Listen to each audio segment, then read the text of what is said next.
Je veux t'adorer, mon Dieu, mon roi, le Dieu Tout-Puissant, le Seigneur des Seigneurs. Reçois encore une offrande d'adoration ce jour, ô Seigneur Jésus-Christ. Toi, le Dieu Tout-Puissant, le Roi des rois, le Seigneur des Seigneurs. Alléluia. Gloire à toi, Jésus.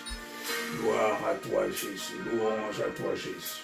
Dieu Tout-Puissant, reçois encore une offrande de louange et d'adoration ce jour. Toi, le seul vrai Dieu. Oh oui. Oui, quand je contemple ta beauté, Seigneur Jésus-Christ, les choses qui m'entourent ne valent plus rien pour moi, Seigneur Jésus-Christ. Oh oui, Seigneur Jésus-Christ, qui est comme toi, l'homme de Galilée. Alléluia. Alléluia. Oh oui, je découvre la joie de te chanter quand je vois tout ce que tu ne cesses de faire dans ma vie. Dans la vie de ma maisonnée, de ma famille, il y a tellement de choses pour te louer, pour t'adorer, pour te chanter un cantique de louange et d'adoration. Reçois encore ce jour mon offrande de louange et d'adoration. Oh Seigneur Jésus-Christ, je veux t'adorer, je veux t'adorer, je veux crier, je veux crier, je veux crier au monde entier que tu es le roi des rois, le Seigneur des seigneurs. Oh, à toi la gloire, à toi la louange pour l'éternité. Oui, je veux t'adorer Jésus, je veux t'adorer et dire que tu es le roi des rois, le Seigneur des seigneurs. Aucun autre Dieu n'est comparable à toi. Oui, ma raison de vivre, c'est de t'adorer Jésus. Oh, alléluia. Reçois mon offrande de louange et d'adoration. Oh oui, t'adorer Jésus. Oh, proclamez-le, dire haut et fort que tu es le roi des rois, le Seigneur des seigneurs. C'est une grâce de demeurer dans ta présence, Seigneur Jésus. Oui, tu es ma raison de vivre désormais. C'est ma raison de vivre, c'est de t'adorer, de proclamer que tu es le roi des rois, le Seigneur des seigneurs. Alléluia, gloire à toi, Jésus. Gloire à toi, Jésus. Alléluia. Alléluia, oh gloire à toi Jésus, le seul vrai Dieu. Oui, quand je regarde ta sainteté et quand je contemple ta beauté, oh le roi des rois, quand je vois d'où tu m'as pris et ce que tu fais, ce que tu as fait de moi et tu continues à me façonner. Oh Seigneur Jésus-Christ, quand je pense que tu as créé l'homme à ton image et quand je pense que Seigneur Jésus-Christ, au moyen du Saint-Esprit, c'est toi-même qui viens habiter en nous et nous pouvons converser avec toi sans audience ni protocole. Oh Seigneur Jésus-Christ, c'est une grâce, c'est une faveur imméritée d'être en contact avec le roi des rois, le Seigneur des seigneurs. Oh, reçois encore mon offrande d'adoration ce jour. Je veux te louer, je veux t'adorer. Oui, je veux t'adorer. Oui, Jésus, je veux t'adorer. Oh oui, t'adorer. Alléluia. Alléluia, oui, ma raison de vivre, alléluia, c'est de t'adorer, je veux t'adorer. Oh oui, Seigneur Jésus-Christ, tu es ma raison de vivre. Le reste n'est que désormais vanité pour moi. Le ciel étant désormais ma priorité. Le ciel étant désormais ma priorité. C'est la raison pour laquelle je vis. C'est désormais la raison pour laquelle je vis. Pour t'adorer. Oh Seigneur Jésus-Christ, et témoigner ta grandeur. Dire ce que tu fais dans ma vie, ce que tu es. À ceux qui ne te connaissent pas, à ceux qui ont vendu leurs âmes au diable pour leur dire que le salut, nous ne l'avons qu'en Jésus. La raison pour laquelle je vis, alléluia, c'est la raison pour laquelle je vis, c'est la raison pour laquelle je vis, pour t'adorer mon Dieu, alléluia. Oh oui Seigneur Jésus-Christ, je veux t'adorer.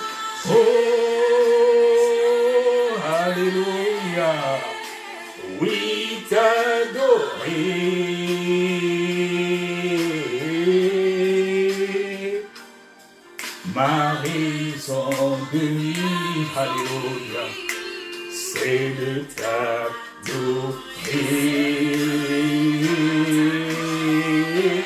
Je veux t'adorer, alléluia, oui, t'adorer.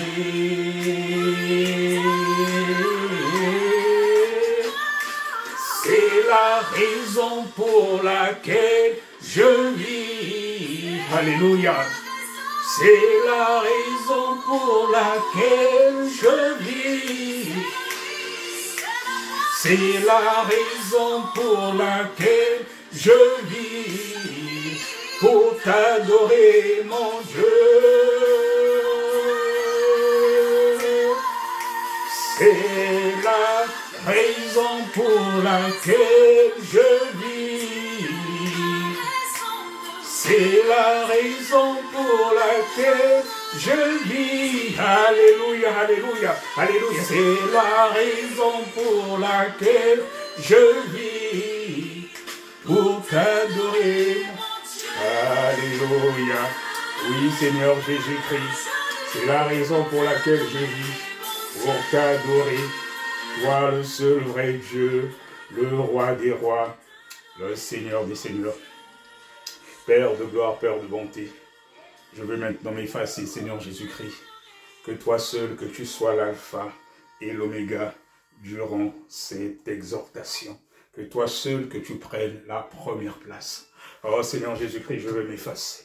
Je veux m'effacer. Ce qui sortira, que cela ne vienne pas de moi, et que cela vienne de toi durant cette exhortation, que cela touche quelqu'un, que cela touche quelqu'un, que cela touche quelqu'un, que cela délivre même quelqu'un. Oh Seigneur Jésus-Christ, de l'ignorance, comme il est dit dans ta parole, que ton peuple périt par manque de connaissance. Que toi seul, que tu prennes la première place, Seigneur Jésus-Christ, et que je me fasse pour la seule gloire de ton nom, Jésus. Alléluia.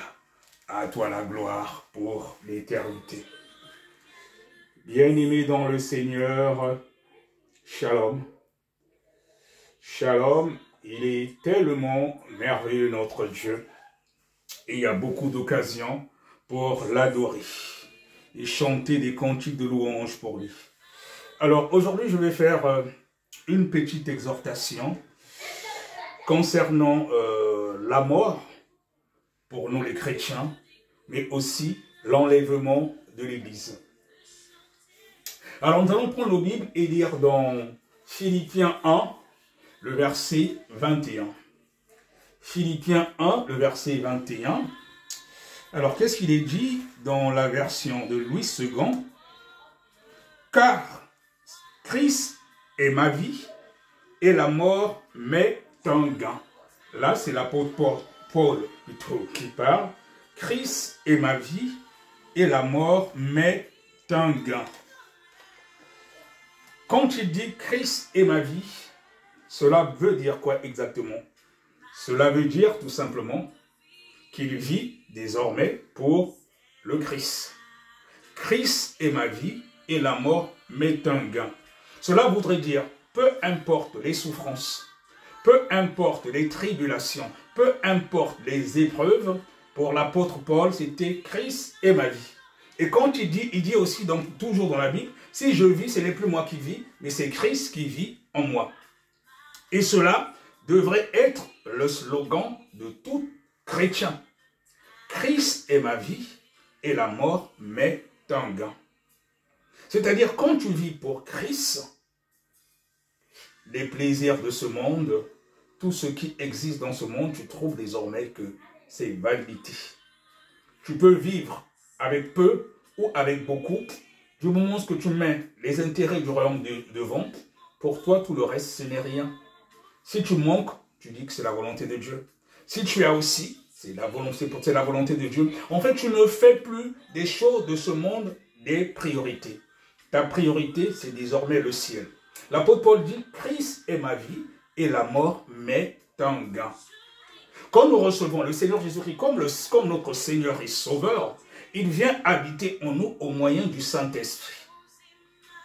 Il vient habiter en nous au moyen du Saint-Esprit. Et quand nous avons une vie de sanctification, Ce n'est plus nous qui vivons, mais c'est le Seigneur Jésus-Christ qui vit en nous. Parce que notre corps est le temple du Saint-Esprit.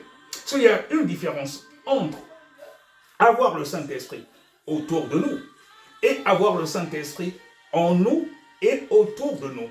Il y a beaucoup, même des serviteurs de Dieu qui ont le Saint-Esprit autour d'eux, mais qui n'ont pas forcément le Saint-Esprit en eux, n'ont pas la plénitude du Saint-Esprit. Parce que vous savez, chez Dieu, tu ne peux pas faire de l'à peu près.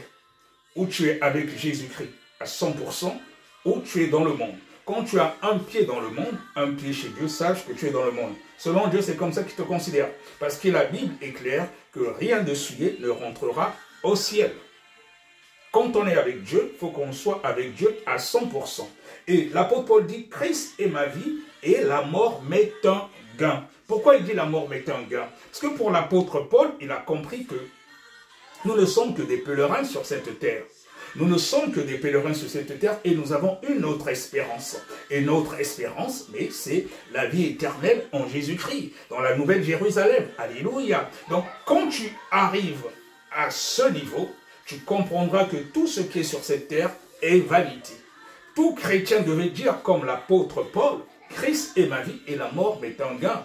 Il y a beaucoup de chrétiens de nos jours qui ont peur de mourir parce qu'ils ne savent pas où ils vont aller. Mon frère, ma soeur, toi qui m'écoutes, si pour toi la mort n'est pas un gain, il y a quelque chose dans ta vie qui ne va pas encore. Essaie d'examiner ta vie. Parce qu'un véritable chrétien devait dire, comme l'apôtre Paul, Christ est ma vie et la mort m'est un gain. Un véritable chrétien ne peut pas avoir peur de mourir. Si tu es un véritable chrétien, mon frère, ma soeur, tu ne dois pas avoir peur de mourir. Parce que tous les jours, tu fais en sorte que ta vie soit rangée.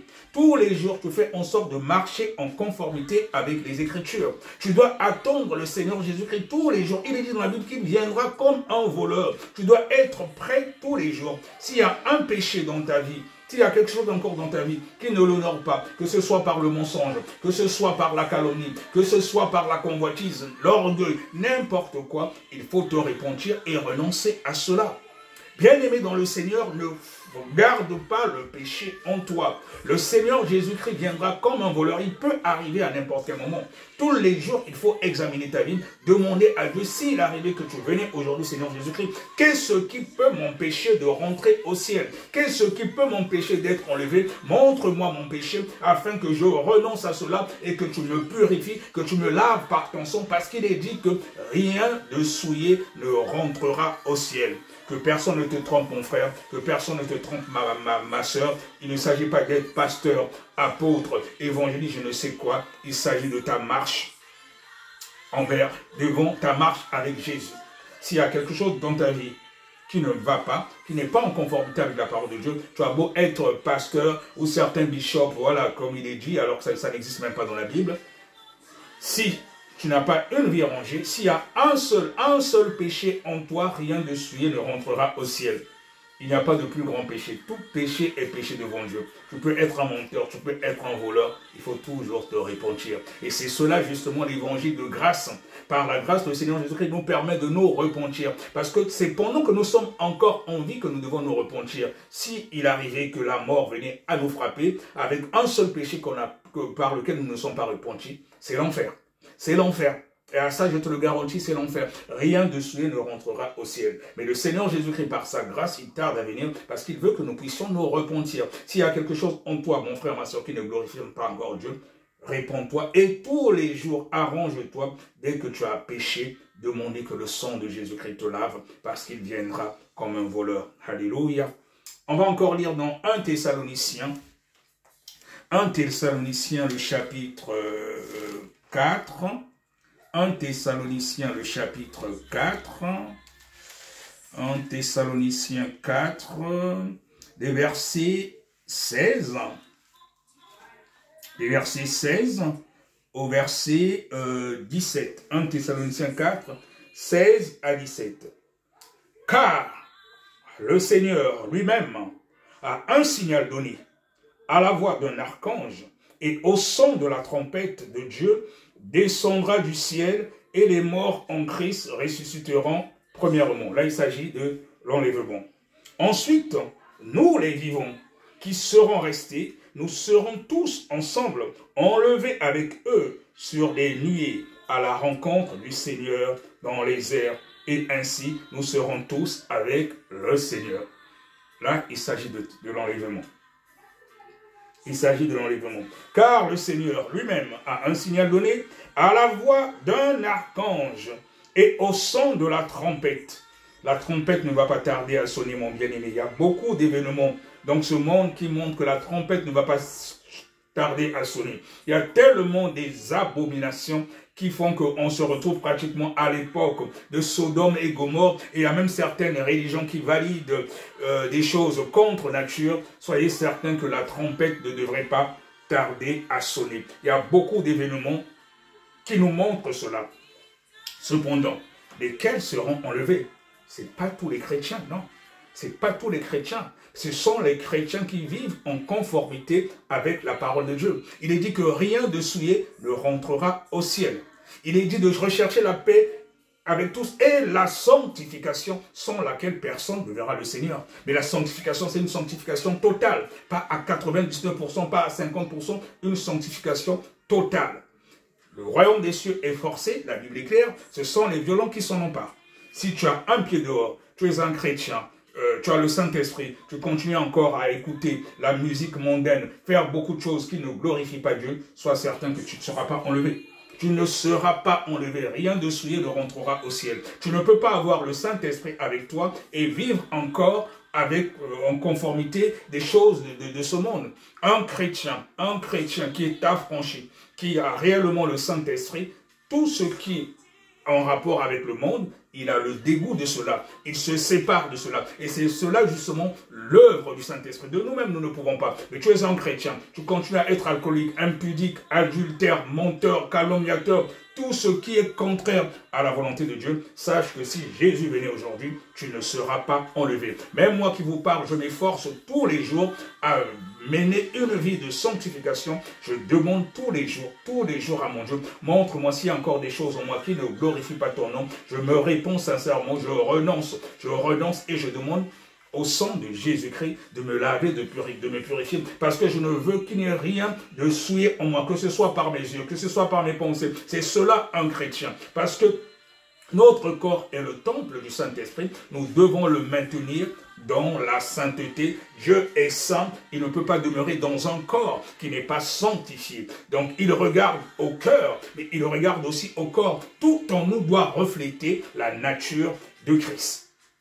Alors, quand nous serons enlevés, quand l'Église du Christ sera enlevée, mais ceux qui vont rester, les chrétiens qui ne seront pas enlevés, mais ils seront torturés.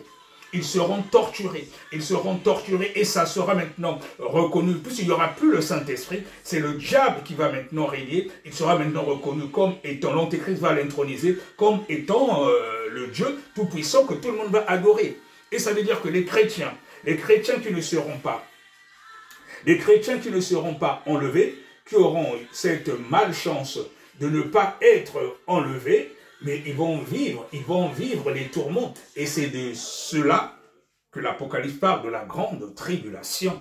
La grande tribulation, sache mon frère, ma soeur qui m'écoute, si tu n'es pas enlevé, si tu ne fais pas part de l'enlèvement, mais ça sera la grande tribulation. La grande tribulation, ça sera des tortures pas possibles. Ça sera des tortures pas possibles. Donc, on va vous obliger à adorer le diable. Si tu refuses, on va te torturer, Et surtout, le pire dans tout cela, les gens vont chercher la mort, mais il n'y aura plus de mort. C'est-à-dire que tu pourras tomber même du 5e, du 20e étage. Tu tombes, tu vas te faire mal, mais tu ne vas pas mourir. On va te torturer comme pas possible, jusqu'à ce que tu acceptes la marque de la bête. Et si tu acceptes la marque de la bête, tu vas tellement souffrir avec la torture, et on va te mettre la marque de la bête sur le front. 666, tu acceptes la marque de la bête et c'est fini pour toi, c'est l'enfer pour l'éternité. C'est pour cela qu'il est important de sauver sa vie, de prendre déjà part à l'enlèvement. Parce que quand tu prendras part à l'enlèvement de l'Église, tu ne vas pas vivre la grande tribulation, tu ne vas pas vivre les tortures. Mais par contre, les chrétiens qui sont chrétiens charnels, un pied dans le monde, un pied chez Dieu, si le Christ venait aujourd'hui, tu n'es pas enlevé. Si tu refuses, on va vous obliger d'adorer le diable. Si tu ne l'adores pas, mais ça sera la torture. Tu seras tellement torturé que tu seras obligé d'accepter. Or, malheureusement, si tu acceptes, après, c'est l'enfer. Le diable, il sait, il connaît déjà sa fin. Il sait qu'il ira en enfer et c'est pour l'éternité. Que personne ne vous trompe, l'enfer, c'est pour l'éternité. Le diable connaît déjà son jugement. Donc, son but, c'est emmener le maximum avec lui en enfer. C'est emmener le maximum avec lui en enfer. Donc toi, mon frère, ma soeur qui m'écoute, si tu rates l'enlèvement, ben, ça sera la grande tribulation. Et les chrétiens qui vont rester, il n'y aura plus le Saint-Esprit. Le Seigneur Jésus-Christ ne sera plus là pour t'aider. Tu auras beau prier, ça sera trop tard. Donc tu seras torturé. La torture, ça sera tous les jours, jusqu'à ce que tu vas accepter d'adorer Satan. Et quand tu acceptes d'adorer Satan, on te met la marque 666 et après c'est l'enfer. C'est-à-dire que quand le Seigneur Jésus-Christ va mettre... En plus, l'enfer n'est pas encore ouvert, c'est le lieu de tourment. Ceux qui meurent, qui ne sont pas en Christ, ils sont tourmentés quelque part, mais ce n'est pas encore l'enfer. Mais si tu acceptes après la marque de la bête, 666, et quand tous ceux qui seront jetés à l'enfer, y compris le diable et ses acolytes, toi aussi tu seras jeté. Parce que Dieu n'a pas créé l'enfer pour les humains, c'est pour le diable. Mais ceux qui suivent le diable, malheureusement, ils iront aussi en enfer. Notre Dieu, il est tellement merveilleux. Il tarde à venir, il tarde à revenir. Le Seigneur Jésus-Christ tarde à venir parce qu'il veut sauver encore le maximum. C'est pour ça qu'il envoie ses serviteurs pour évangéliser, pour vous dire, comme à l'époque de Noé, il y en a qui prennent des serviteurs de Dieu pour des imbéciles, des idiots qui n'ont rien à faire. Je te dis, mon frère, ma soeur, toi qui écoutes ces paroles, sache que la trompette ne tardera pas à sonner. Ce n'est plus la blague. Je vais vous faire écouter un témoignage d'une personne que le Seigneur Jésus-Christ, par laquelle le Seigneur Jésus-Christ s'est révélé en vision. Voilà, elle dit un certain nombre de choses que j'ai déjà aussi écoutées. J'ai beaucoup de personnes que le Seigneur Jésus-Christ a enlevées en esprit un moment pour voir à peu près comment ça va se passer l'enlèvement. Soyez richement bénis par ce témoignage. Voilà. La souffrance des chrétiens qui vont rater l'enlèvement. Témoignage d'Ojanet Mensa. Shalom bien-aimé. Nous sommes heureux de partager une vision de la souffrance des chrétiens qui vont rater l'enlèvement. Ce témoignage est donné par la sœur Jeannette Mensa. Cette vision révèle les sortes de souffrances que subiront les chrétiens qui rateront l'enlèvement. Nous vous supplions par les compassions de Christ, de lire ce témoignage avec un cœur ouvert pour comprendre selon le Seigneur, ce qui est écrit. Ce témoignage a pour but de réveiller les chrétiens qui aiment la vérité pour qu'ils soient prêts pour l'enlèvement, car Jésus-Christ, notre Seigneur et Dieu, revient très bientôt. Comme ce témoignage est centré dans la parole de Dieu, il ne manquera pas à vous transformer si vous appartenez réellement à Dieu, car Jésus a dit ceci dans Jean 8, verset 47. Pourquoi la Cyber Management School je ne sais pas si je dois dire ça, en vrai... Excusez-moi... Alors,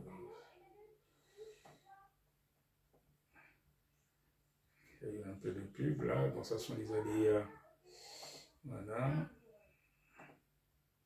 Écoute les paroles de Dieu. Voilà, je vous en prie. Lisez ce message à la lumière de la parole de Dieu, la Bible. Lisez les passages bibliques insérés pour comprendre ce témoignage selon la Bible, car la Bible, est la seule référence des véritables chrétiens. La Bible est la seule référence. Que Dieu référence. bénisse votre lecture. Même quand vous recevez un témoignage, il faut toujours regarder à la lumière des Écritures. Bien-aimés, quand nous lisons dans Matthieu 24, verset 19, la Bible dit « Malheur aux femmes qui seront enceintes et à celles qui allaiteront en ces jours-là. Priez pour que votre fuite n'arrive pas en hiver, ni un jour de sabbat, car alors la détresse sera si grande qu'il n'y en a point eu de pareil depuis le commencement du monde jusqu'à présent, et qu'il n'y en aura jamais. » Mardi 16 mai 2017, le Seigneur me révéla un mystère sur la conséquence de l'enlèvement. Ce mardi, le Seigneur Jésus m'a dit, « Je te révèle ces choses afin que tu puisses avertir en avance mon peuple les chrétiens par rapport à la grande tribulation qui va s'abattre sur le monde entier. » Le Seigneur passe toujours par ses serviteurs. Je veux que mon peuple soit conscient de choses qui vont arriver et des choses qui arriveront à ceux qui rateront l'enlèvement. Mardi soir, après la réunion des femmes de l'église dans laquelle je prie, je sentais des douleurs dans mon corps à cause de visions précédentes que le Seigneur m'avait données. Beaucoup de visions que j'expérimente ont des répercussions sur mon corps. Ce jour, après le rassemblement de femmes de notre église, Je me reposais dans mes douleurs quand soudainement je suis sorti de mon corps, c'est-à-dire, l'esprit est sorti du corps par le seul pouvoir de Jésus-Christ, car Job 32 verset 8 nous dit qu'en réalité, dans l'homme c'est l'esprit, je volais dans l'air. Comme je survolais l'espace, je pouvais sentir la présence de Jésus-Christ à mes côtés. Bien que je ne puisse pas le voir, je pouvais sentir la présence de Jésus-Christ à mes côtés. Je me déplaçais avec lui dans les airs. J'ai vu qu'on était devant un grand entrepôt. Je voyais des entrepôts des grandes entreprises, y compris des entrepôts des grands centres commerciaux. Nous étions debout devant un de ces entrepôts. Quand j'ai réalisé que les personnes qui se tenaient à la porte pour garder l'entrée n'étaient pas des hommes naturels, enfin j'ai vu des démons robustes qui gardaient la porte de ces entrepôts verrouillés avec des cadenas. Ces démons gardaient la porte pour que personne ne puisse entrer. Alors que je me tenais à côté de la porte de cet entrepôt, le Seigneur l'ouvrit afin de me permettre de voir ce qui se trouvait à l'intérieur. Le Seigneur m'a demandé de contempler les choses qui étaient stockées à l'intérieur de cet entrepôt. Quand j'ai regardé à l'intérieur de cet entrepôt, j'ai vu beaucoup d'instruments de torture, tranchants qui seront utilisés pendant la période de la grande tribulation pour torturer les chrétiens qui rateront l'enlèvement. Les chrétiens qui rateront l'enlèvement. Il y avait toutes sortes d'instruments métalliques et tranchants que vous pouvez imaginer. Ils étaient stockés dans cet entrepôt gardé par les démons. Enfin, les instruments tranchants que j'ai vus étaient des instruments que les démons utilisent au séjour des morts en fer pour torturer et tourmenter les âmes perdues qui sont mortes dans le péché. Les personnes qui sont déjà enlevées, ces ils instruments sont de déjà torture enlevés de une fois l'enfer à la surface de la terre pour en esprit et tout, ils ont déjà eu à voir ce genre de choses. La même chose qui se répète. Le sceau de l'Antichrist 666 après l'enlèvement, pendant la grande tribulation. Dans cet endroit, il y avait aussi des machines de torture destinées à torturer les hommes qui vont s'opposer au règne de l'Antéchrist. Après avoir visité cet entrepôt qui renferme des instruments de torture, le Seigneur m'a amené dans un autre entrepôt qui était égal. En parlant justement des machines de torture, au sein de la mission armée de prière, il y a des personnes qui ont été délivrées qui avant faisaient partie du monde sataniste, tel que le pasteur par exemple Gigaï, aujourd'hui qui est serviteur de Dieu, mais avant voilà, c'est un ancien roi sataniste qui avait déjà parlé aussi de ces machines de torture. Que lui, quand il travaillait encore avec le diable, il avait déjà parlé justement, il a fait mention de ces machines de torture qui sont déjà préparées, qui vont torturer les chrétiens qui ne seront pas enlevés. Mon frère, ma soeur, ce n'est pas de la blague, ce n'est pas un jeu. Ce n'est pas un jeu, ce n'est pas un jeu, il y aura vraiment la torture. C'est des choses qu'on ne prêche pas beaucoup dans les églises, mais l'enfer existe et l'enlèvement est une réalité. Et si le Seigneur Jésus-Christ vient te trouver dans une condition de péché, tu ne seras pas enlevé, rien de souillé ne rentrera au ciel. Il y a beaucoup qui chantent souvent que Satan est sous nos pieds, Satan est sous nos pieds. Deux fois vous vous moquez de vous-même. Tu chantes que Satan est sous tes pieds alors que tu es pété dans les mains de Satan. Tu chantes que Satan est sous tes pieds alors qu'il y a peut-être des choses en toi qui glorifient Satan. Tu crois glorifier Dieu. Satan ne peut pas être sous tes pieds quand tu as encore en toi des instruments de la sirène des eaux. Satan ne peut pas être sous tes pieds quand tu as encore sur toi les instruments de Jézabel. Satan ne peut pas être sous tes pieds quand l'orgueil te domine. Satan ne peut pas être sous tes pieds quand tu as pour idolâtrer l'argent. Satan ne peut pas être sous tes pieds quand tu as pour idolâtrer la boisson. Satan ne peut pas être sous tes pieds quand tu as l'idolâtrie en beaucoup de choses. Bien-aimés dans le Seigneur. Faisons attention, il y a des choses parfois que nous croyons être des choses que Dieu ne considère pas. On se dit, oh, et c'est pas pour ça que je vais rater le ciel. Fions-nous. Tout péché chez Dieu est péché. Le but du diable, c'est de te conduire en enfer. Le but du Seigneur Jésus-Christ, c'est de sauver ton âme. C'est pour cela qu'il tarde à venir. Si tu n'es pas enlevé, tu restes sur cette terre, et ça sera des pleurs et des grincements de dents. Cela t'aurait servi à quoi d'être chrétien? D'avoir même chassé les démons et tout. Et ce jour-là que tu ne sois pas enlevé. Encore toi qui chassais les démons, mais ces démons-là, ils vont jouer avec toi. Puisqu'il n'y aura plus le Saint-Esprit sur cette terre. Attention, voilà, ça on ne le vous dit peut-être pas dans vos églises. Il n'y aura plus le Saint-Esprit. Et ça sera maintenant le règne de Satan sur cette terre. Et les chrétiens qui ne seront pas enlevés, ils seront torturés jusqu'à ce que tu seras obligé. La torture sera tellement difficile que tu seras obligé d'accepter la marque 666. Or, si tu acceptes la marque 666, ça sera par la suite l'enfer. Donc, vaut mieux pour toi de faire part à l'enlèvement. Alléluia, on continue. Également gardé par des démons. Quand la porte de cet entrepôt a été ouverte, j'ai vu des stocks de Bibles. Il y avait assez de Bibles pour toute la population mondiale, il y avait un nombre infini de stocks de ces Bibles. Le Seigneur me dit ceci, le diable travaille afin de mettre en place une religion mondiale et unique, après l'enlèvement. Ça c'est en cours déjà. Les chrétiens qui vont rater l'enlèvement, toutes les églises et religions, seront forcés de rejoindre la religion unique qui sera mondiale. C'est déjà en cours.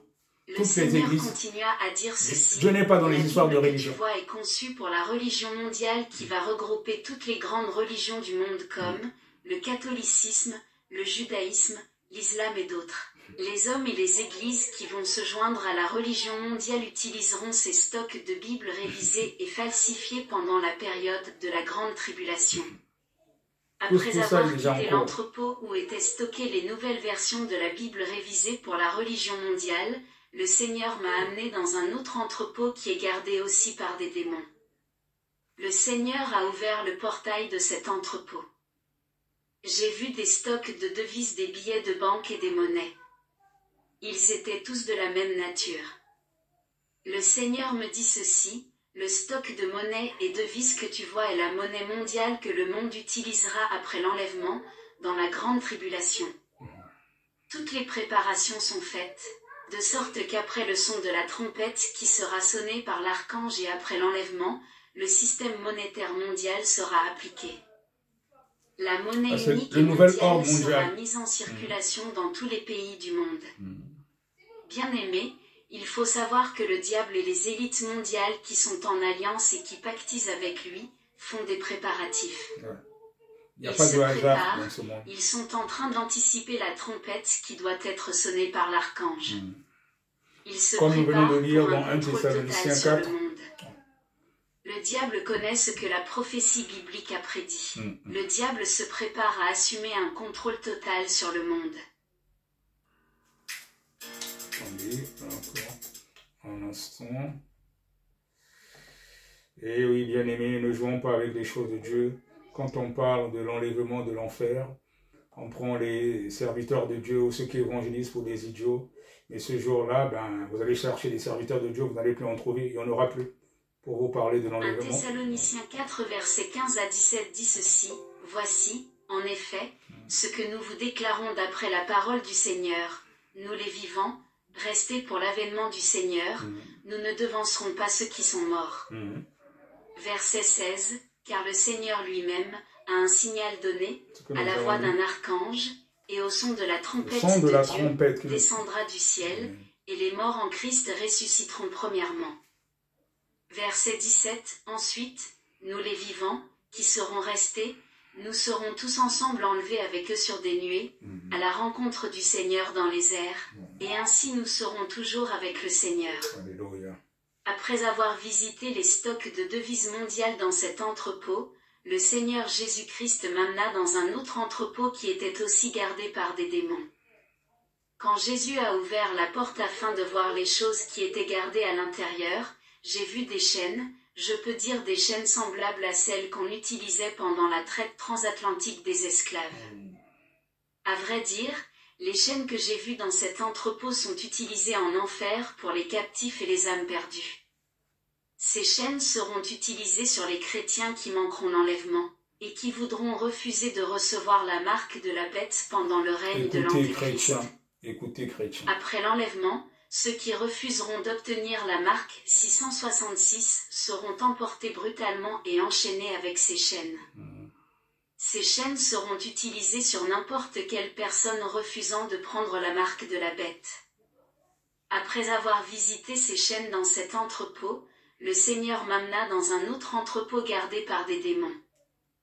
Il a ouvert le portail qui était fermé avec les cadenas. En conséquence, j'ai vu beaucoup d'appareils électroniques, beaucoup d'ordinateurs et des instruments qui seront utilisés pendant la grande tribulation afin de marquer la population mondiale, la marque 666. Il y avait des systèmes technologiquement avancés et des appareils qui seront utilisés pour marquer la population mondiale, la marque 666. Après avoir visité ces appareils et les technologies de l'Antéchrist, le Seigneur m'a amené vers un camp d'entraînement massif. L'Antéchrist est déjà là, bien aimé. Hein? J'ai vu un grand nombre de troupes des militaires en formation. Ouais.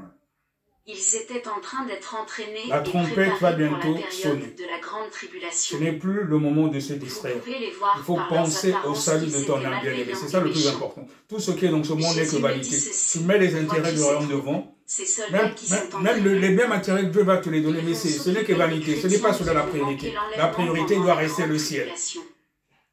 Ces soldats seront très méchants. Ils vont torturer les chrétiens qui vont rater l'enlèvement. Ils sont entraînés à maîtriser les chrétiens qui voudront refuser la marque de Satan 666. Puis le Seigneur m'a transporté au royaume marin.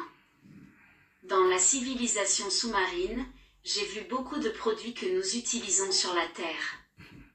Parmi ces produits que j'ai vus, il y avait des produits de maquillage, d'hygiène, Ecclésiaste 3 verset 14, 1 Timothée 2 verset 9 à 10, 1 Pierre 3 verset 3, que nous utilisons sur la surface de la Terre.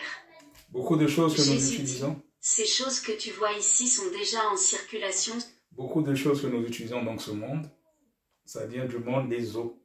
Ça vient du monde des eaux. Il y a beaucoup de choses. Tout ce qui est faux. Des faux cheveux, des faux cils, les faux ongles, tout ce qui est faux. Beaucoup de choses que nous utilisons dans ce monde, à l'origine, ça vient du monde des eaux.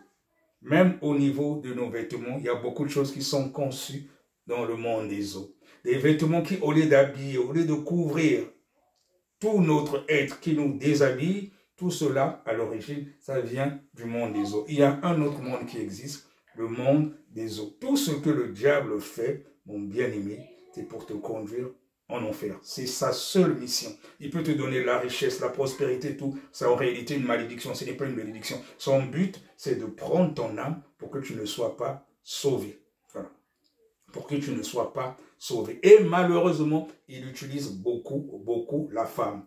Comme dès le commencement, il est passé par la femme. Et de nos jours, quand nous voyons même des publicités et tout, souvent, le diable, il passe par les femmes. Il utilise beaucoup les femmes. Par contre, une femme qui est dépouillée intérieurement et extérieurement, qui n'utilise pas tous les produits de Jézabel, de la sirène des eaux, elle devient une terreur dans le monde des ténèbres. Quand elle est dépouillée intérieurement et extérieurement, et quand elle se tient à la brèche dans la prière, ça devient une terreur pour le monde des ténèbres. Et le diable sait ce qu'il y a en la femme. Une femme qui a compris cela, qui n'a plus rien de tout ce qui est, de tous les instruments de Jézabel, la sirène des eaux, elle devient une terreur dans le monde des ténèbres. On va continuer le témoignage. Sur la surface de la Terre. Les gens les utilisent déjà. Ces articles affectent les gens. Oui. Pendant la grande tribulation, tout ce que les gens utiliseront sur la Terre viendra directement du royaume marin. Le royaume marin. Rien ne sera fait par l'homme. Tout viendra de ce monde marin. Et il y a des choses qui Pourtant, sont les gens utilisent déjà ces choses sur Effectivement. Terre. Même les chrétiens les achètent. Ah ouais. Ces articles sont conçus dans le but de nuire et de corrompre les chrétiens nés de nouveau et d'empêcher le monde d'accepter la bonne nouvelle de l'évangile de Jésus-Christ et de les La éloigner de la lumière sanctification de totale, l'évangile, c'est cela loin la de saine la doctrine. présence de Dieu. La Bible dit dans 2 Corinthiens 4 verset 4 ceci, le Dieu de ce siècle, c'est-à-dire Satan, a aveuglé leur intelligence, Et voilà, c'est ça. afin qu'ils ne puissent pas voir briller la splendeur de l'évangile de la gloire de Voilà. Christ. Les gens ne qui est veulent pas l'image de entendre Dieu. l'évangile de la gloire de Christ. Alors, Ils le veulent aller Seigneur m'amena vers des hors du docteurs royaume qui vont marin. leur caresser les oreilles. Nous sommes allés toujours dans la vision dans une église Quand un particulière. prédicateur prêche la vérité, il C'était devient après intégriste, il devient, Les gens je sais venaient pas, à on lui traite de l'église tous les car noms. l'enlèvement avait Alors c'est lieu. cela la saine doctrine. Rien de J'avais souillé ne l'impression rentrera au d'avoir ciel. raté l'enlèvement, j'avais peur. Je me disais ceci, j'ai raté l'enlèvement, mais telle personne est au ciel. Le Seigneur me dit, tu vois ces croyants venir à l'église. Ils étaient censés être enlevés, mais ils sont quand même en retard à l'église à cause du manque de fidélité et d'engagement. Ils ne peuvent pas être ravis à cause de ces genres d'attitudes. Quand on va à l'église, Jérémie 17, quand il y a verset des 5, réunions, Jésus si me c'est prévu montra un autre d'être là à chrétien 9 qui heures, il parlait faut aux être là à gens à 9 heures. l'extérieur de l'église pendant que le service avait déjà lieu. Jésus me dit, ce croyant a été censé être à l'intérieur de l'église parce que le service avait déjà commencé, mais il est dehors en train de parler aux gens. Beaucoup vont à Avec l'église cette comme s'ils attitude, partaient suivre un il est film. difficile On ne respecte pas d'être Dieu. enlevé. Faut se repentir Proverbe aussi de 10, cela, verset bien 9, aimé. Faut Beaucoup se de gens ne se repentir. rendent pas compte que quand le service de l'église commence, je suis présent. Matthieu 18, verset 18 à 20. Oui. Ils viennent à l'église tardivement. Lorsque 2 ou 3 sont réunis, Ils Dieu se est là. comportent comme si je n'étais Si pas on a là. rendez-vous avec un président de la La République, Bible on va dit arriver à dans l'heure Matthieu ou bien 18, une verset autorité. 18 Mais là, à tu es devant le roi des rois et Que tu là arrives où en 2 ou retard. 3 sont Faisons rassemblés en attention. mon nom, je Il faut que suis nous là. puissions nous repentir de tout cela. Jésus Bien m'a aimé. montré un homme assis dans l'église. Il me dit ceci, cet homme, quand il entend ma parole, il pense que la parole est pour les autres, mais pas pour lui. Malheureusement, il y a beaucoup de Mais gens la comme ça. parole est souvent donnée pour lui. Malheureusement. 2 Timothée 3, On verset te dit 16 à par exemple de 17, te dépouiller de Jésus m'a ceci. montré Non, des gens c'est qui une ne vision pouvaient pour eux, être c'est pas ravis pour moi. parce C'est qu'ils comme n'ont ça que pas nous la vie de réagissons, bien prière. aimés. Matthieu 21, Tu verset ne cherches même 36. pas à regarder Un si c'est Thessaloniciens conforme à la 5, parole, à la verset saine 17. doctrine. Alors Tu que dis, ah la non, non, on a prière dit est pour l'un elle, des on a dit piliers pour de la elle, vie on n'a pas chrétienne. dit pour moi. Et ça Si peut vous te ne faire pouvez rater pas le ciel prier, un jour. vous avez un Fais problème attention, mon sérieux. bien-aimé. D'autres ne seront pas enlevés à cause de l'ignorance. Osée 4, verset 6. On peut Car ils ne périr. veulent pas méditer la On peut parole de périr Dieu, par la manque de Bible. connaissances. Quand tous ces gens avaient réalisé que l'enlèvement avait eu lieu, c'était l'épouvante et la terreur. D'autres s'étaient effondrés sur le sol. La plupart de ces gens ont pensé qu'ils avaient fait tout ce qu'il faut pour être enlevés. Mais ils ne savaient pas qu'ils avaient des problèmes à régler. Éphésiens 5, verset 27. Bien-aimés, si vous pensez que vous êtes prêts pour l'enlèvement, je vais vous demander d'être prudent. Matthieu 10, verset 16. Prof 11, verset 14. Même toi, Allez serviteur de plutôt Dieu, demander au Seigneur Jésus-Christ pasteur, de vous révéler apôtre, des choses évangéliste, peu importe, il faut demander à Dieu Ça, c'est ce que- s'il y a encore des choses en toi qui ne glorifient pas Dieu. Il y a certains chrétiens qui deviennent suffisants. Tu fais des miracles, tu as des prophéties, tu crois que tu es déjà arrivé. Fais attention, mon frère, ma soeur, toi qui m'écoutes. Tu as beau être serviteur de Dieu, il n'y a pas de gloire à cela.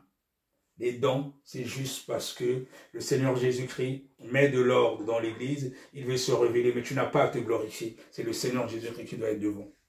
C'est le Seigneur Jésus-Christ qui doit être devant. Il a besoin des gens pour mettre de l'ordre dans l'église. Mais ce n'est pas tes dons, ce n'est pas tes titres qui te sauveront. C'est ta marche vis-à-vis de Dieu. Donc, faisons très attention. Et beaucoup de serviteurs de Dieu, à cause de l'orgueil, ils ne seront pas enlevés. C'est le Seigneur Jésus-Christ qui doit toujours être devant. Nous devons rester derrière. Il y a beaucoup de serviteurs de Dieu aujourd'hui qui font maintenant de la chose de Dieu un commerce. Voilà, ils s'en mettent plein des poches et tout. Voilà, ils commencent à s'enrichir avec la chose de Dieu.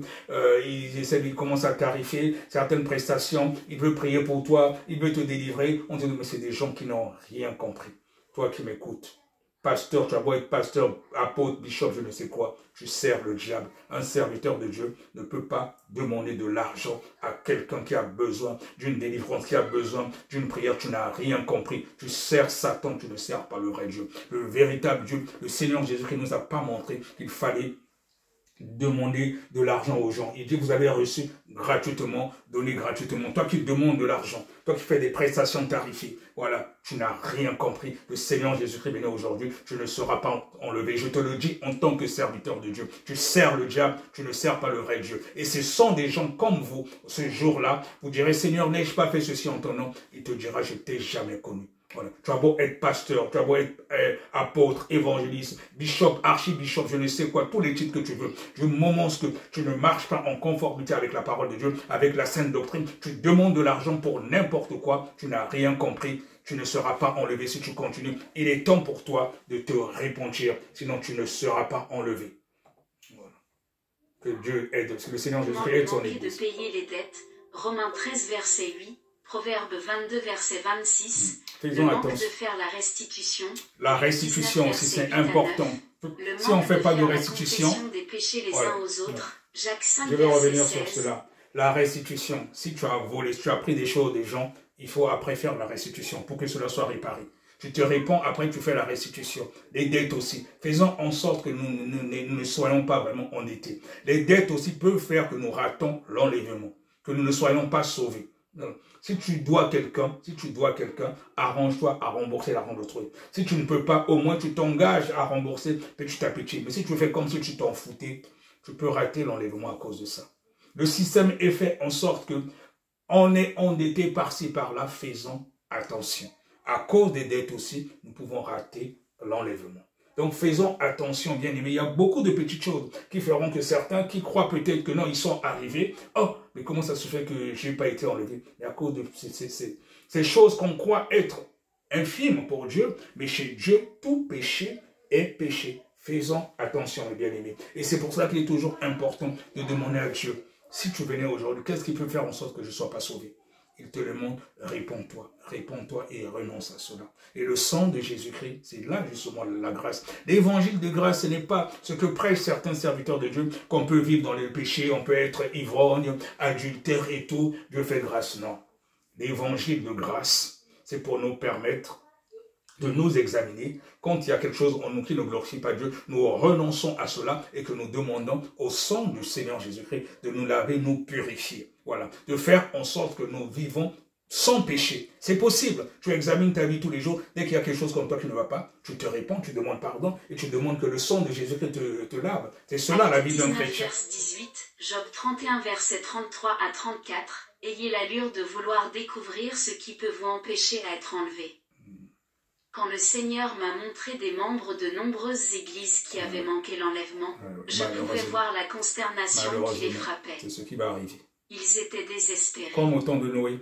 Même les membres des ministères de sainteté en grand nombre avaient raté l'enlèvement. Même les membres des ministères de sainteté. Les gens pleuraient en se c'est pas parce que mettant tu es par terre. dépouillé et tout, mais est-ce que ton comportement est en conformité avec la parole de Dieu? Voulait se suicider et s'étrangler. Mais le Seigneur Jésus m'a dit qu'après l'enlèvement, la mort ne sera pas possible pendant un certain temps. Même la mort avouée. Apocalypse 9, verset 6. C'est dans la Bible. Jésus m'a dit que même si une personne se donne du poison après l'enlèvement, elle aura à sentir l'effet du poison, mais elle n'aura pas à mourir. On peut se jeter du haut d'un bâtiment pour ne pas mourir, mais juste pour subir des blessures graves. Alors qu'on se déplaçait avec le Seigneur, il y avait des gémissements partout. Le monde entier était plongé dans la confusion, mais les chrétiens ayant raté l'enlèvement savaient que quelque chose de terrible allait s'abattre sur l'humanité. Ils savaient l'horreur qu'on ne peut pas imaginer et la terreur était prête d'arriver et frapper l'humanité. Pendant que les chrétiens se lamentaient, j'ai vu un groupe de personnes entrer dans les églises. Ils sont venus se moquer de ces chrétiens qui étaient restés. Ce groupe de personnes se moquait de ces chrétiens. Et parce que ces chrétiens connaissaient la gravité de la situation, ils ne se sont pas occupés d'eux. La gravité de la situation était telle que même si quelqu'un vous giflait, vous ne sauriez pas vous venger à cause de la gravité et l'ampleur de ce désastre. Les gens pleuraient tellement que même leurs larmes se sont asséchées. Malgré que les larmes séchaient de leur visage, ils continuaient à pleurer. Tu as été à l'église tous les dimanches, tu as été zélé et tout, et voir que tu n'es pas enlevé, bien aimé. Mais il n'y avait plus de larmes coulant sur leur visage, pourtant ils souffraient. Rien de souillé ne Après rentrera avoir au vu ciel. ceux qui ont raté l'enlèvement, j'ai vu les autorités mobiliser la population pour leur donner la marque de la bête Ce qui va se 666. passer. La Bible dit dans le livre de l'Apocalypse 13 versets 16 à 17, « Et elle fit que tous, petits et grands, riches et pauvres, libres et esclaves, reçussent une marque sur leur main droite ou sur leur front. » Verset 17, « Et que personne ne put acheter ni vendre, sans avoir la marque, le nom de la bête ou le nombre de son nom. » Les gens qui refusaient d'obtenir la marque étaient emportés brutalement pour être rassemblés dans un endroit. Ils étaient chargés dans un camion qui ressemblait à une remorque. Ce camion ressemblait au cargo qui transporte des biens. Dans cette vision, j'étais parmi les gens qui ont raté l'enlèvement. On était tous chargés dans le véhicule de cargaison et nous avons été amenés dans l'un des entrepôts où le Seigneur m'avait montré les instruments de torture de l'enfer qui ont été amenés à la surface de la terre. J'ai remarqué que quand nous étions embarqués dans cette remorque, Nous étions tellement serrés comme des sardines que nous ne pouvions pas respirer. C'est comme si nous n'étions pas des humains. La souffrance avait même commencé dans ce véhicule qui transportait des cargaisons parce que nous ne pouvions même pas respirer correctement. Quand nous sommes arrivés à destination dans cet entrepôt, ils nous ont déchargés comme si nous étions des objets. Nous sommes entrés dans cet entrepôt. J'avais peur. Dans cet entrepôt, il n'y avait même pas de fenêtre ou d'ouverture. Bien-aimés, c'était la terreur. Immédiatement, après qu'ils nous ont fait rentrer dans l'entrepôt, tout le monde pouvait voir les instruments tranchants de torture qui étaient bien étalés et bien disposés partout, devant nous. Ils ont commencé à prendre les gens un par un à tour de rôle afin de torturer. Là où j'étais debout, je pouvais voir un réservoir rempli d'huile chaude. J'ai aussi vu un autre réservoir qui était rempli d'acide, j'ai vu un autre réservoir rempli de feu, j'ai vu un autre réservoir rempli d'une eau bouillante. J'ai vu beaucoup de machines de torture.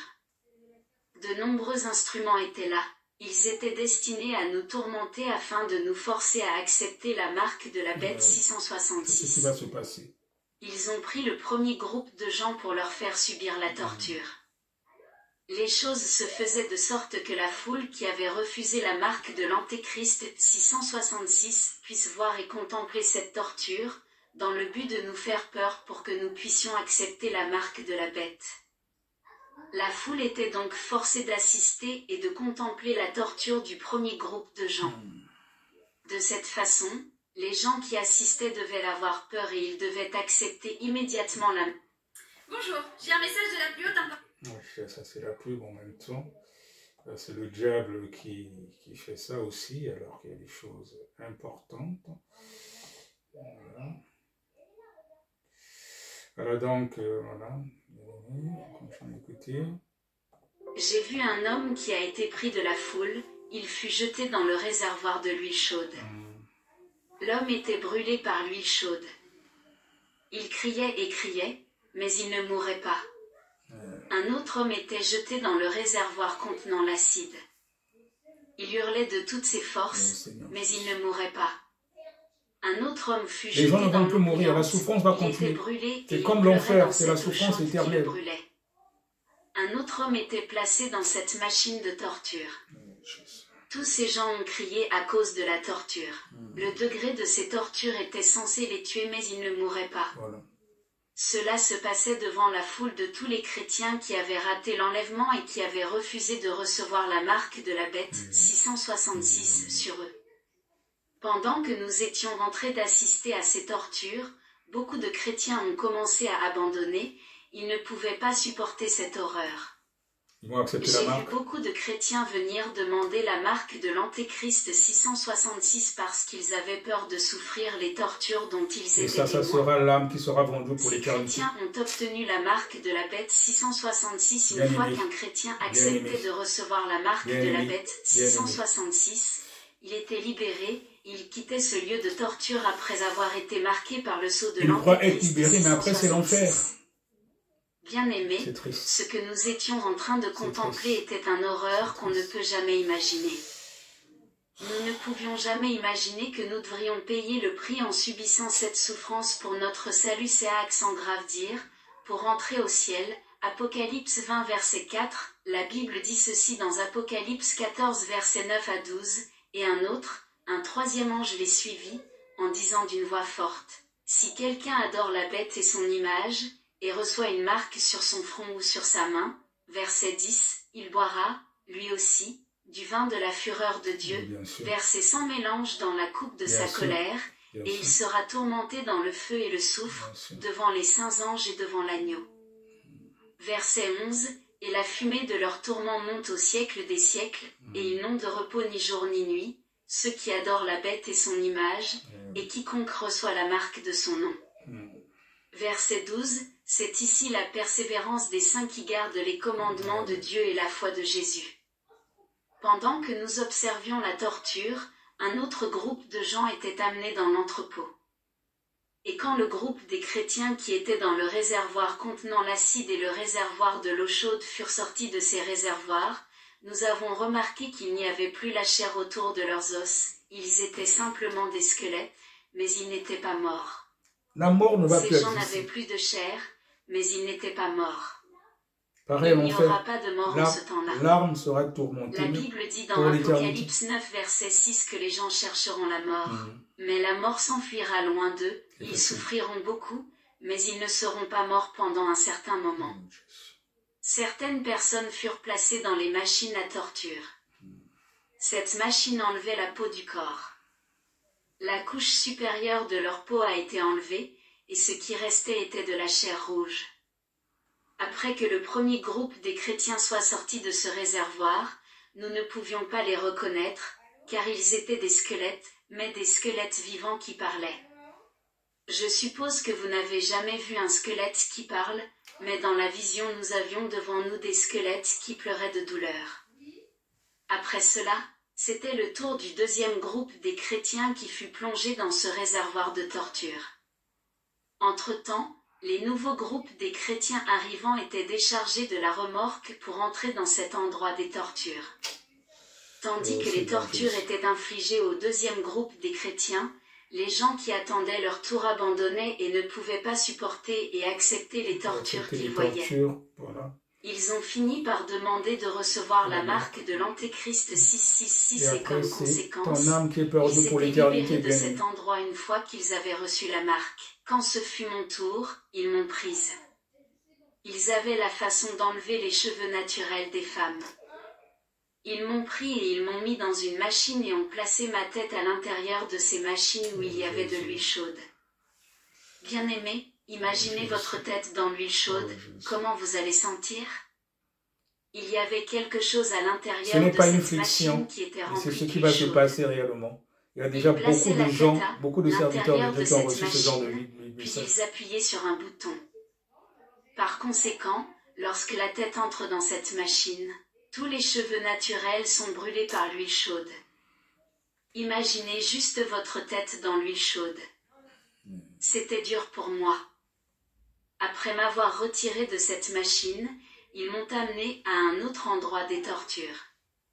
Ils m'ont placé dans une machine qui avait arraché mes yeux. En temps normal, je serais morte à cause des douleurs. Mais la mort avait refusé de recevoir les âmes des chrétiens qui subissaient cette torture. La mort n'existera plus. Alors ils m'ont amené à une autre machine où mes ongles étaient arrachés. Bien-aimés, ils peuvent transpercer votre estomac, les intestins peuvent sortir, sans que vous ne puissiez mourir. Ils peuvent vous soumettre dans des douleurs insupportables et terribles que vous n'avez jamais imaginées. Ce sont des choses que le diable prépare pour les chrétiens qui rateront l'enlèvement. Donc, bien-aimés, essayons de travailler pour garantir notre rédemption, parce que quelque chose de terrible va arriver après l'enlèvement. Le diable prépare sur la terre la torture des chrétiens qui vont rater l'enlèvement, les chrétiens qui vont refuser de recevoir la marque de la bête. 666 La Bible dit dans Apocalypse 13 versets 7 à 8 ceci, et il lui fut donné de faire la guerre aux saints, et de les vaincre. Et il lui fut donné autorité sur toute tribu, tout peuple, toute langue et toute nation. Et tous les habitants de la terre l'adoreront, ceux dont le nom n'a pas été saint dès la fondation du monde dans le livre de vie de l'agneau qui a été immolé. Merci à Dieu qui révèle à l'humanité l'avenir, afin que nous puissions prendre mesure et éviter la grande tribulation. Si vous entendez cet avertissement du Seigneur, je vous supplierai de ne pas le prendre à la légère parce que l'horreur vient après l'enlèvement. Bien-aimés dans le Seigneur, je crois que là c'est une partie du témoignage. Mais c'est la réalité, c'est pas une fiction. C'est ce qui va arriver. Tu es chrétien charnel, sache que c'est ce qui va t'arriver s'il arrivait que le Seigneur Jésus-Christ venait aujourd'hui. Je t'en supplie. Il ne faut pas prendre la parole de Dieu à la légère. Tu ne peux pas être chrétien avec un pied chez Dieu, un pied dans le monde. Non, c'est pas possible. Si le Seigneur Jésus-Christ venait aujourd'hui, tu ne seras pas enlevé et c'est ce qui va t'attendre. Voilà, tu seras persécuté, tu seras torturé.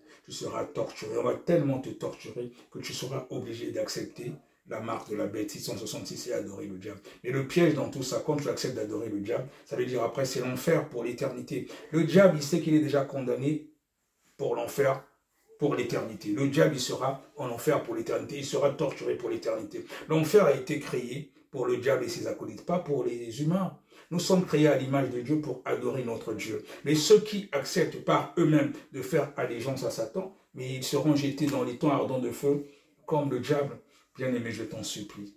L'enlèvement n'est pas une fable, ce n'est pas une fiction, c'est la réalité. L'enfer est une réalité, le paradis aussi. Quand tu meurs dans le Seigneur, c'est la vie éternelle pour l'éternité. Et c'est pour cela que pour les véritables chrétiens, la mort est un gain, comme disait l'apôtre Paul. Un véritable chrétien ne doit pas avoir peur de mourir. Il sait que même s'il mourait aujourd'hui, il va au paradis, il sera sauvé. Mais quand tu as encore des choses en toi, dans ta vie, qui ne glorifient pas Dieu, c'est pour ça que tu as peur de mourir, parce que tu sais, tu es encore adultère, tu passes plus ton temps dans des boîtes de nuit, tu continues avec la musique mondaine alors que tu sais que c'est des choses qui ne glorifient pas Dieu, tu es alcoolique, tu es ivrogne, tu es impudique, tu es dans la masturbation, tu regardes les films pornographiques, tu es un adultère, tout ce qui est contraire à la volonté de Dieu, c'est ce que tu fais. C'est pour ça que tu sais que si Jésus vient, tu ne seras pas sauvé, tu as peur de mourir. Alors qu'un véritable chrétien doit dire, comme l'apôtre Paul, mourir pour moi est un gain. Un vrai chrétien, quand tu meurs, tu es même content, tu dis, alléluia, je vais retrouver mon Seigneur.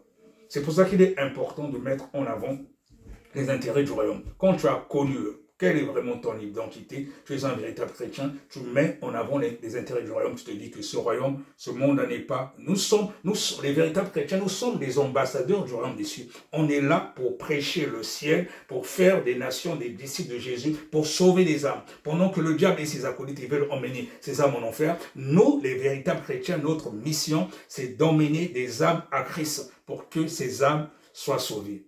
Sois richement béni, j'espère que toi, qui continue à encore avoir un pied dans le monde, un pied chez Dieu, que ce témoignage puisse t'édifier, que cette exhortation puisse t'édifier, et que ce soit peut-être même une délivrance pour toi, car n'oublie pas que l'important, c'est le ciel. Sois richement béni, ton frère, ouvrier du Seigneur Jésus-Christ, serviteur inutile. Sois béni.